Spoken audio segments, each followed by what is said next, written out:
frère c'est siamois. des fois sax siamois dañuy rey kenn parce que chance de survie ñaar yi. ñoom ñooy séparer même. mais justement foofu mooy tout le problème. kan mooy dund. waaw kan moo fi des. est-ce que Ousmane Sonko mën na tere. Diomaye dund. suñ tolloo foofu Diomaye dund. waaw. est-ce que Diomaye mën na tere suñ tolloo foofu Ousmane Sonko dund. et loolu moo tax ñiy def projection ci 2029 loolu bokk na ci mbir mi jeex na.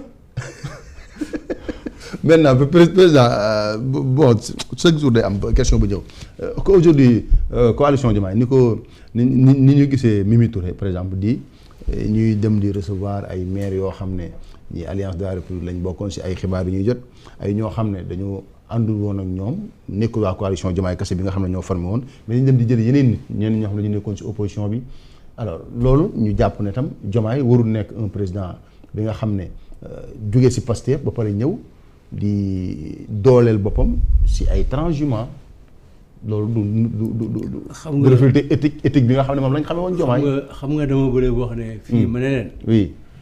bu fekkee ne dañ fi war a tardé pour wax ñoom li ñu waxoon. te defuñu ko. bu yóbboo ñu bàyyi émission yëpp di jël biig di bind di ñuy waxoon daaw jéeg ak liy bokkul te fii la ñu wax léegi parce que ba nga terminé ne. en politique les promesses.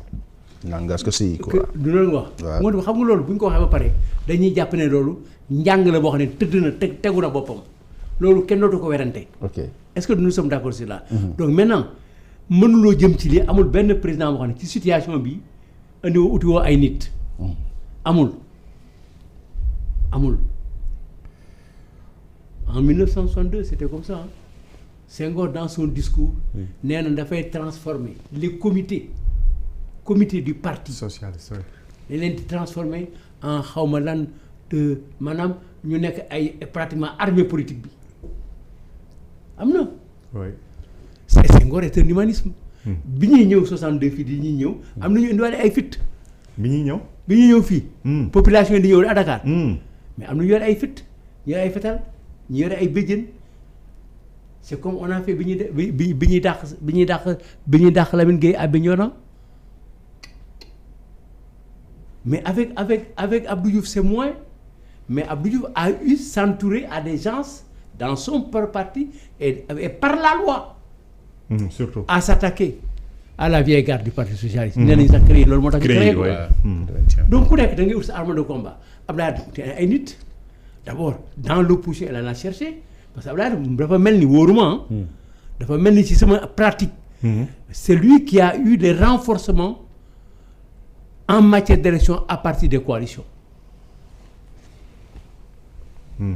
dama mel ni parce que gisuma woon ay coalitions. avant ñu toll oui tout à fait effectivement. te bi mu ñëwee ba pare di conserver na coalition yi. bien sûr mais bul fàtte après un an.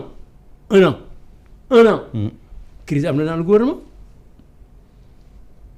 loolu moo tax dans ko génn.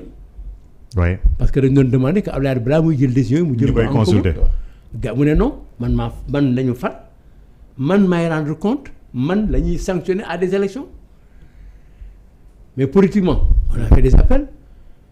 gars yi ñëw ay nit ñëw ay Samba Ndiaye président de nangam ay Ablaye Diop nangam ñu ne on a une nouvelle majorité l'idée de la grande majorité a fait foi ñeneen ñi regroupé ñi ay ñoom Ousmane Ngom yooyu ñëw ñeneen ñi ñëw ñooñu ñeneen ñi ñooy ñoom añ ñoom Sëñ Mbacké Ndiaye ñooñu ñëpp ñëw rallier ñu doon wax naan initiative pour le départ da di ñëw ñu dem une grande ñëpp a di ñëw ñu dajale mais loolu lay jariñ du la wàññi dara am ñeneen ñëw président leen ñii fa ñu jógee day lañ fa yoroon jox leen loolu.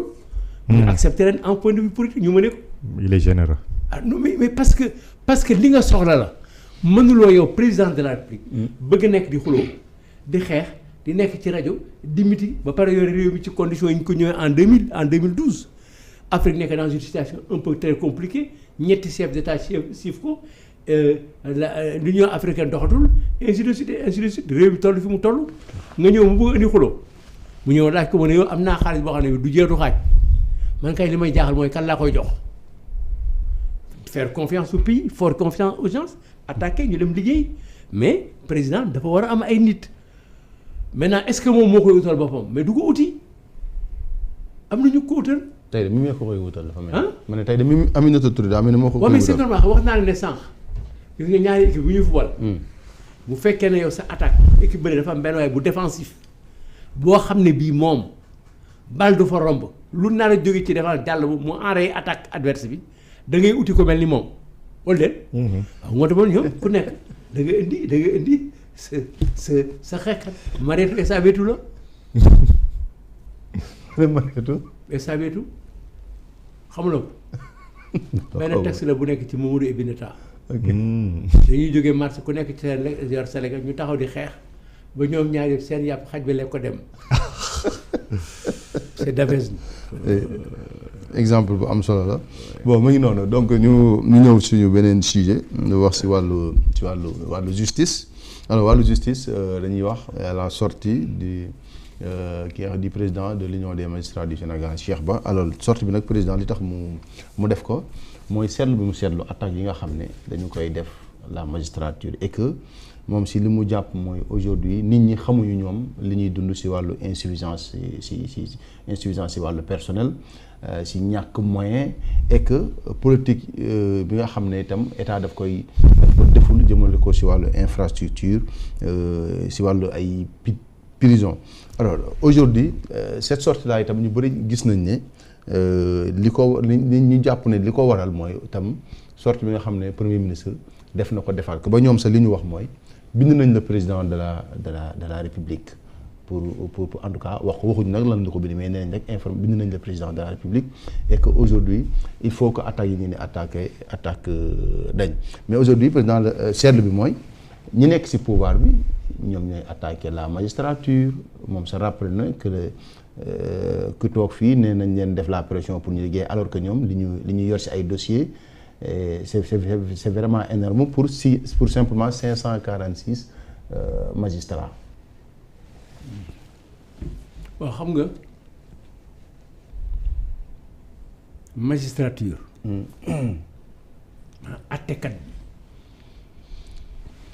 dafa nekk loo xam ne lii ci suñu réew. démocratie mënul am te amul koy atte te ay nit mënuñuy dund am lenn loo xam ne lii bu xewee amul kenn ku ko atte réew mënuma la ko ci tubaab mooy warul am un conflit dans notre société bi nga wax léegi société bi ngay ñaan. c'est la construction de notre société. mënul am benn conflit boo xam ne bii. amul lu ko war a atte. war nañu mën a am sax attekat boo xam ne bii. bu ñu dëkkee mën a yow ay nu mu tudd ay mbóot jóge sa kër dugg sama kër mu am ku ñu atte. ngoonte moom attekat bi dafa nekk nit koo xam ne kii loo xam ne dafa am importance. mooy li ma gis nga def sa statut en rendant hommage à